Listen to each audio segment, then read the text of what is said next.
very important to note this. They did not tie her up when she was in the car. They blindfolded her because she couldn't see where she was going. They did not tie her up the wrists because the captor told her that he did not want to leave any impressions on her wrists.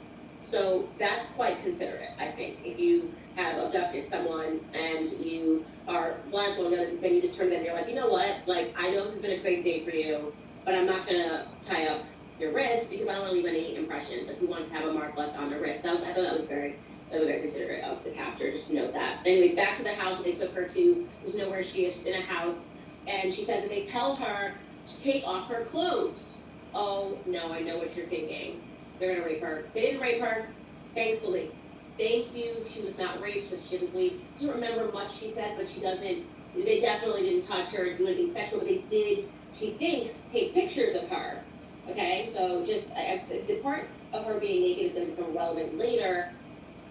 Anyway, they took these pictures of her, and after they took these pictures of her, the female that was in this house, plausibly the one that she hadn't seen earlier, but she has not yet given a description of this female, then fed her crackers with cheese on it. It's interesting because she had a bag of Cheez-Its, so I'm wondering maybe if they took her cheese, fed her that, but the female fed her crackers with cheese, maybe Cheez-Its. I can't say that, but she said crackers with cheese to the officers, which is, again, quite considerate. They probably thought maybe she wants to know what she wants to buy, she's hungry, she's tired.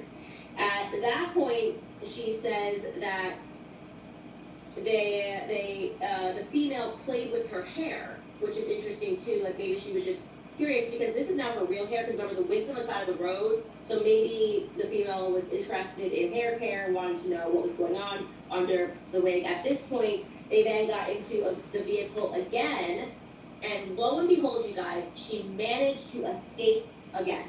My God, this woman is amazing. So she's got these adults around her. I don't know where the toddler is anymore, but she escaped again. And she said she immediately ran through the woods. And by golly, by the grace of God, when she exited the woods, she happened to be on her parents' street. So it couldn't have been far. I don't know, maybe just a couple of blocks over. And now I feel like some of you guys might be questioning this narrative a little bit. And it might be because you have a thinking brain. But no, this is what Carlee is saying. She's singing the story. You saw her parents on NBC saying her abductor is out there. Cheez-Its and all, which are probably the ones that she purchased. So this is a story that she gave to police. Now here's what happened. Because she turned up at this house, that her condition, by the way, the police shared that, she turned up with a cut on her lip, a tear in her shirt, and, quite mysteriously, ladies and gentlemen, Carlee Russell had $107 cash in her socks.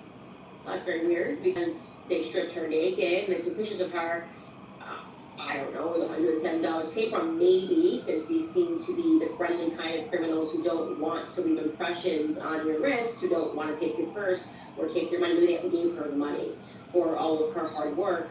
Who knows? But she said that she had $107 cash in her right sock when the police arrived, which they marked because they thought that that was quite curious.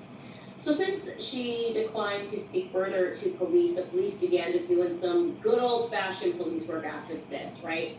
Well, something that they had in their possession was her phone. Uh-oh, Carlee maybe didn't think this part through. When the Secret Service, can they find out anything? Well, the Secret Service apparently cannot find out who dropped cocaine at the White House. When it comes to Carlee Russell, they're able to do some good police work. And what they determined by looking at the data on her phone is that